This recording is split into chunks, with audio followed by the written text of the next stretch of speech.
ആഗോള വിപണിയില് ക്രൂഡ് ഓയിലിന് വലിയ ഇടിവാണ് സമീപ ദിവസങ്ങളില് ഉണ്ടായിരിക്കുന്നത്.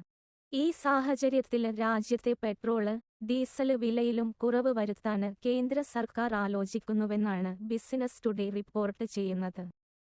ആഗോള ക്രൂഡ് ഓയിൽ വില കഴിഞ്ഞ 9 മാസത്തെ ഏറ്റവും താഴ്ന്ന നിലയിലേക്ക് എത്തിയതോടെയാണ് കേന്ദ്ര സർക്കാർ ഇത്തരം ഒരു ആലോചന ആരംഭിച്ചത്. വിലയിടിവ് ഓയിൽ മാർക്കറ്റിംഗ് കമ്പനികൾക്ക് OMC ഇതിനോടകം തന്നെ മികച്ച ലാഭം നൽകിയിട്ടുണ്ട്. ഈ സാഹചര്യത്തില് രാജ്യത്തെ പെട്രോള്, ഡീസല് വിലയിലും കുറവ് വരുത്തി ആഗോള വിലയിടിവിന്റെ ആനുകൂല്യം ജനങ്ങൾക്ക് നൽകുന്നത് പരിഗണിക്കണം എന്ന ആവശ്യം നേരത്തെ തന്നെ വിവിധ കോണുകളില് നിന്നും ഉയർന്നിരുന്നു. ഹരിയാനയിലും ജമ്മു കശ്മീരിലും മാത്രമല്ല മഹാരാഷ്ട്രയിലും നിയമസഭാ തെരഞ്ഞെടുപ്പുകൾ അടുത്തിരിക്കുന്ന സാഹചര്യവും ഇവിടെ പരിഗണനാ വിഷയമാണ്.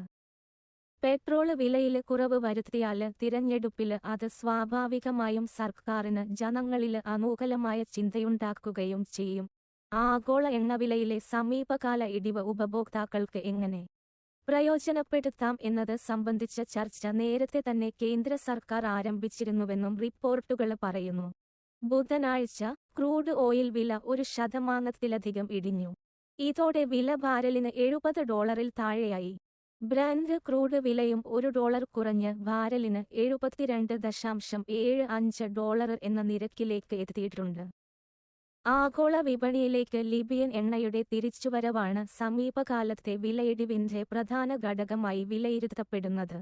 കൂടാതെ OPEC ഇതര രാജ്യങ്ങൾ എണ്ണ ഉൽപ്പാദനം വർദ്ധിപ്പിക്കുകയും ചെയ്തു. പുതിയ സാഹചര്യത്തില് അടുത്ത കാലയളവിൽ തന്നെ എണ്ണവില ബാരലിന് $70 എത്തിയേക്കുമെന്നും വിദഗ്ധർ പ്രവചിക്കുന്നു. ഇതിനു മുമ്പ് ലോക്സഭ തിരഞ്ഞെടുപ്പിനോട് അനുബന്ധിച്ചായിരുന്നു കേന്ദ്ര സർക്കാർ പെട്രോള്, ഡീസല് വില കുറച്ചത്.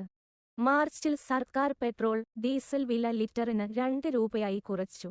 ഇപ്പോൾ ഇന്ധനവിലയിൽ വീണ്ടും കുറവ് വരുത്തിയാല് ഉയർന്ന ഇന്ധനച്ചിലവ് വഹിക്കുന്ന ഉപഭോക്താക്കൾക്ക് അത് വലിയ ആശ്വാസമായി മാറും എന്നതില് സംശയം ഇല്ല.